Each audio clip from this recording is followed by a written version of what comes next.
오늘 우리에게 주시는 하나님의 말씀은 누가복음 13장 10절에서 21절까지 말씀입니다. 10절. 예수께서 안식일에 한 회당에서 가르치실 때에 18해 동안이나 귀신 들려 앓으며 꼬부라져 조금도 펴지 못하는 한 여자가 있더라. 아멘. 18해 동안이나 귀신 들려 앓으며 꼬부라져서 조금도 펴지 못하는 여인이 있었다고 합니다. 여기서 귀신이 어떤 존재인지 잘 드러납니다. 귀신은 사람을 괴롭히는 존재죠. 18해 동안 사람을 아프게 하고 꼬부라지게 해서 고통을 주는 존재입니다. 거라사의 귀신 들린 자도 홀로 들판에 거하며 옷도 안 입고 스스로를 상하게 하며 짐승처럼 지냈습니다. 오죽하면 예수님께서 이 광인을 불쌍히 여기사 돕기 위해 호수를 건너 그 멀리까지 가셨겠습니까? 그런데 우리 주위에도 이렇게 고통받는 자들이 있습니다. 요즘은 귀신 들린 자들을 잘 볼 수 없지만 보이지 않게 악한 영들에게 눌린 자들은 여전히 많습니다. 주로 이들은 잘못된 생각으로 인해 고통받습니다. 왜냐하면 악한 영들은 주로 우리들의 생각을 노리기 때문이죠. 불안, 두려움, 미움, 시기, 정죄, 음란, 우울, 탐욕, 절망과 같은 생각을 불어넣어서 우리를 괴롭힙니다. 잘못된 생각들이 나의 약한 자아로 인해 생길 수도 있지만 악한 영들의 괴롭힘일 수도 있습니다. 우리들은 이런 생각들을 잘 분별해내야 합니다. 나쁜 생각과 악한 생각들을 빨리 뿌리쳐야 합니다. 또한 미신적인 것들을 믿고 그것에 얽매여 있는 분들이 있죠. 이분들은 이사 날짜를 받아놓고 결혼 날짜도 받아놓습니다. 받아놓은 날이 아니면 부정 탄다고 생각합니다. 한 집사님이 주일에 이사를 하기에 왜 하필 주일에 이사하냐고 물었더니 그날이 길일이라고 합니다. 목사인 저한테 그날이 길일이어서 이사를 했는데 왜 묻냐며 오히려 저를 이상하게 생각했습니다. 심지어 전 보러 다니는 성도님들도 꽤 있습니다. 무당들 말을 성경 말씀보다 더 신뢰하는 분들이 있습니다. 이런 것들이 바로 악한 영들에게 눌린 거죠. 또한 과거의 상처 때문에 귀신에게 붙들린 것 같은 고통을 받는 분들도 있습니다. 상처 때문에 분노하고 미워합니다. 상처 때문에 길을 펴지 못하고 위축되어 있기도 합니다. 자존감이 낮아서 자신을 무가치하게 여깁니다. 상처로 인해 사람들을 만나기 싫어하고 세상으로 나가길 두려워하며 은둔 생활을 하기도 합니다. 게임이나 술이나 담배나 약물을 의지해서 살아가고 있죠. 그런데 예수님은 이런 분들을 돕기 위해 이 땅에 오신 겁니다. 마음이 상한 자들, 악한 영들에게 붙들린 자들, 상처와 아픔에 갇힌 자들을 돕기 위해 이 땅에 오신 겁니다. 이사야 61장 1절을 말씀합니다. 여호와께서 내게 기름을 부으사 가난한 자에게 아름다운 소식을 전하게 하려 하심이라. 나를 보내사 마음이 상한 자를 고치며 포로된 자에게 자유를, 갇힌 자에게 노임을 선포하며. 예수님은 마음이 상한 자를 고치십니다. 사로잡히고 갇힌 자들을 풀어주시려고 이 땅에 오신 거죠. 그렇다면 우리는 이 예수님을 믿고 의지함으로 미신적인 것들과 내가 붙들려 있는 것들에서 노임을 받아야 합니다. 우리가 예수님을 온전히 믿고 있다면 더 이상 우리들에게는 길이란 게 없습니다. 모든 날이 하나님께 허락하신 복된 날이죠. 모든 날이 우리들에겐 길일입니다. 잘못된 생각들과 아픈 상처들도 예수님의 십자가 보혈로 온전히 치유받고 씻음 받을 수 있습니다. 나약한 내 자신도 내 능력 대신 예수님으로 말미암아 강해질 수 있습니다. 그러니 우리는 예수님만을 온전히 믿고 신뢰해야 합니다. 그럴 때 모든 악한 권세와 나쁜 생각들에서 자유로울 수가 있습니다. 이어지는 말씀이 바로 그런 말씀입니다. 12절 예수께서 보시고 불러 이르시되 여자여 네가 네 병에서 놓였다 하시고 안수하시니 여자가 곧 펴고 하나님께 영광을 돌리는지라. 회당장이 예수께서 안식일에 병 고치시는 것을 분내어 무리에게 이르되 일할 날이 엿새가 있으니 그동안에 와서 고침을 받을 것이요 안식일에는 하지 말 것이니라 하거늘. 아멘. 예수님께서 18해 동안 고통받는 여인을 해방케 해주셨죠. 고쳐주신 겁니다. 귀신을 쫓아내셨죠. 그런데 예수님이 안식일에 그 여인을 고쳤다고 회당장이 분을 냅니다. 왜요? 안식일에 일을 했다는 거죠. 예전에도 이런 비슷한 본문이 있었죠. 제자들이 안식일에 밀이삭을 먹은 것과 예수님께서 안식일에 손 마른 자를 고친 것 때문에 이들이 분을 낸 적이 있습니다. 안식일에 일을 했다고 율법을 어겼다고 하는 거죠. 그때 예수님께서 하신 말씀이 무엇이냐 하면 안식일은 사람을 위해서 있는 것이지 안식일은 사람을 위해서 있는 것이지 안식일을 위해 사람이 있는 것이 아니라고 하셨습니다. 하나님께서 안식일 계명을 준 이유는 쉬지 못하는 인간들이 너무 불쌍해서 쉬라고 주신 거죠. 이 안식일 계명의 근본은 인간을 향한 사랑입니다. 그런데 바리새인들은 그 정신을 모르고 계명 자체에만 몰두하고 있는 거죠.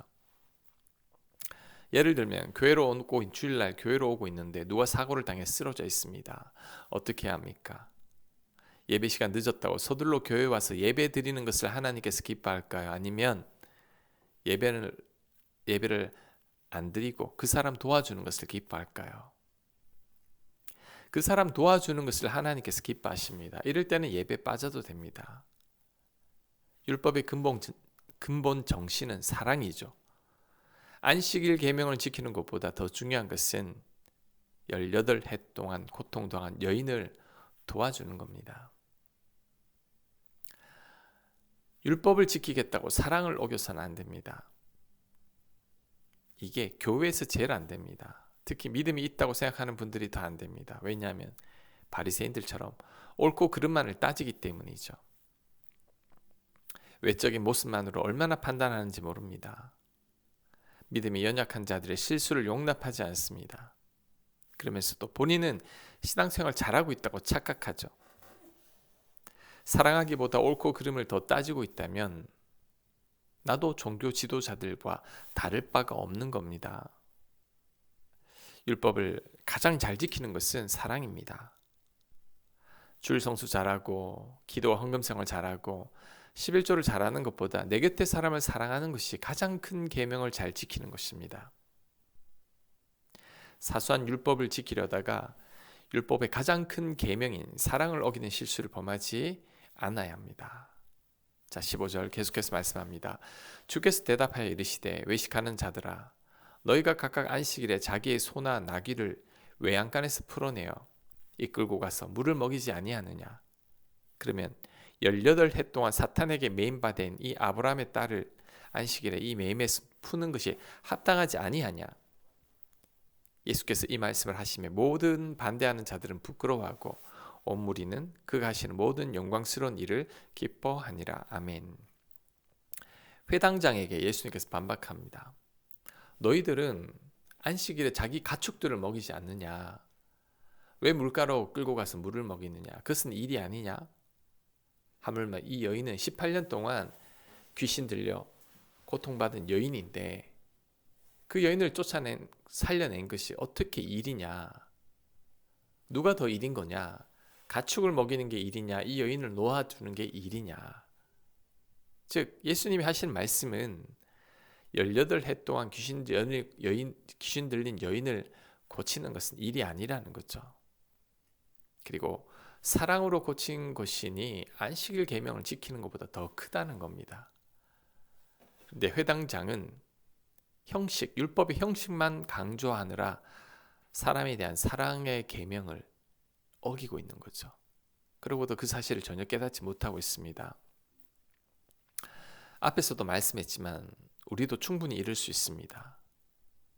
우리도 충분히 율법 지키느라 사랑을 어기는 경우가 있습니다. 그래서 우리가 이렇게 되는 것을 알아차리게 하는 아주 쉬운 방법이 있습니다. 그게 뭐냐면 내 안에 사랑이 있는가를 살피는 거죠. 내 안에 사랑이 있으면 하나님의 뜻입니다. 내가 지금 잘하고 있는 거죠. 하지만 사랑이 없으면 하나님 뜻 아닙니다. 바리새인들과 같은 겁니다. 예를 들면 교회에서 누군가가 너무 꼴보기 싫습니다. 하는 행동이 다 미워요.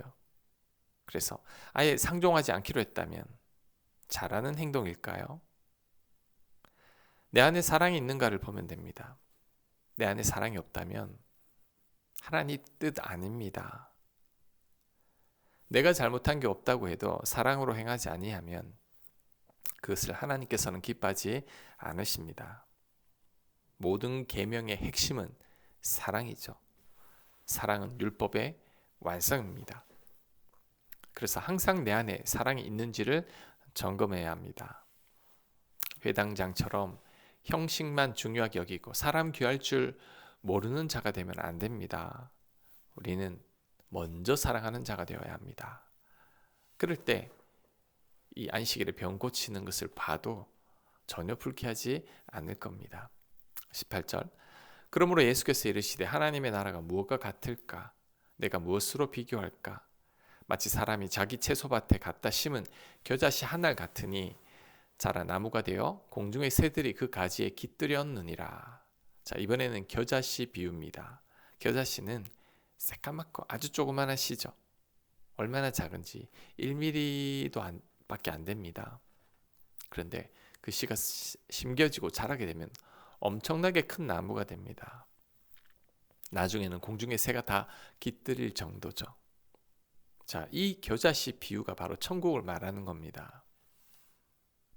그래서 이 땅의 영광이 아무리 커도 겨자씨 하나밖에 안 된다는 것입니다. 솔로몬의 그 많은 영화도 겨자씨 한 알 정도밖에 안 됩니다. 그런데 우리 인간들은 그 겨자씨 한 알에 얼마나 집착하는지 모릅니다. 우리의 가려진 눈이 열려야 합니다. 하나님 나라는 겨자씨가 아니라 겨자나무입니다. 세상의 모든 영화가 겨자씨라면 우리가 사모하고 꿈꾸고 있는 모든 영광이 겨자씨라면 천국의 영화는 겨자나무입니다. 겨자씨와 같은 이 땅의 삶에 집착하지 말고 겨자나무와 같은 천국을 보고 사모할 수 있어야 합니다. 천국을 소망할 수 있어야 합니다. 그게 바로 지혜로운 그리스도인의 삶인 거죠. 또한 예수님은 누룩 비유를 말씀합니다. 20절 또 이르시되 내가 하나님의 나라를 무엇으로 비교할까? 마치 여자가 가루 서말 속에 갖다 넣어 전부 부풀게 한 누룩과 같은 일을 하셨더라. 아멘. 예수님은 하나님 나라가 누룩과 같다고 말합니다. 밀가루 반죽에 소량의 누룩을 넣으면 부풀어 오르죠. 나중에는 엄청나게 커집니다. 하나님 나라가 이와 같다는 거죠. 하나님 나라는 누룩에 의해 부풀려진 반죽과 같습니다. 겨자씨가 겨자나무가 된 것과 같은 거죠. 그러니 우리는 겨자씨와 같고 누룩과 같은 이 세상의 마음을 빼앗기면 안 됩니다. 이 땅의 모든 영광도 하나님 나라의 영광에 비하면 겨자씨와 같고 소량의 누룩과 같은 것입니다. 우리는 겨자나무를 생각하고 누룩에 부풀어 오른 반죽을 생각해야 합니다. 영원한 하나님 나라를 바라보며 살아야 합니다. 그것이 이 땅을 가장 지혜롭게 사는 비결입니다. 이렇게 살아가는 저와 여러분들 되시길 간절히 축복합니다. 아멘. 하나님, 이 땅에 아무리 큰 영광을 준다 해도 하늘나라에 비하면 겨자씨만도 못합니다. 겨자씨 같은 이 세상에 우리 마음 빼앗기지 않게 하여 주옵소서. 무엇보다 우리가 서로 사랑하는 자가 되게 하옵소서. 사소한 율법을 가장 큰 계명인 사랑보다 더 강조하지 않게 하시고 주께서 우리를 사랑하신 것처럼 우리도 사랑하는 자가 되게 하여 주시옵소서. 우리를 붙들고 있는 것들에서 노임받을 수 있도록 은혜 베풀어 주시옵소서. 예수님 이름으로 기도합니다. 아멘.